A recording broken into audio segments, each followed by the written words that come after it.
நம்ம வீட்டுக்கிட்ட நம்ம வந்து கொட்டமுத்து ஊனின்னு வந்து கோழிக்கு வந்து நம்ம இடத்த வந்து ரெடி பண்ணிகிட்ருப்போங்க. அதே மாதிரி இன்றைக்கி என்ன பண்ணுறோன்னா, அதாவது பழக்கன்றுகள் வந்து நட போகிறோங்க. அதாவது வந்து ஒரு கொய்யா, ஒரு சீத்தாப்பழம், 4 எலுமிச்சை பழக்கன்று நட போகிறோங்க. ஏற்கனவே கொட்டச்செடி ஊனி எல்லாம் தழைஞ்சி வந்துருச்சுங்க. அதிலிருந்து மைக்ரோ டியூப் போட்டிருக்கோங்க. அதாவது குழி எடுத்து உள்ளே கன்று ஊனி மைக்ரோ டியூப் போட்டிருக்கோம்.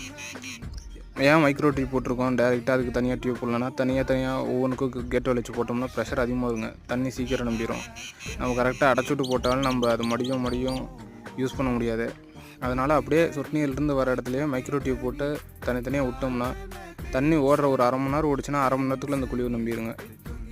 பார்த்துருக்கீங்க, கொட்டமுத்து ஊனி நல்லா தழைஞ்சி வந்துருச்சுங்க. இப்போ மறுபடியும் வந்து ஒரு உழவு ஓட்டணுங்க. அதாவது பவர் ரேட்டர் வச்சு ஓட்டணுங்க. ஓட்டிவிட்டு நம்ம காட்டை ரெடி பண்ணிட்டோம்னா கோழிங்களுக்கு வந்து இன்னும் ஒரு 3-4 மாதத்தில் கேரண்டியாக ஃபுல்லாக நிழல் இருக்குங்க. மேய்ச்சல் கடை இருக்குங்க. இதேமாதிரி வீடியோ பார்க்கணும்னா நம்ம சேனலை சப்ஸ்கிரைப் பண்ணுங்கள். நன்றி, வணக்கங்க.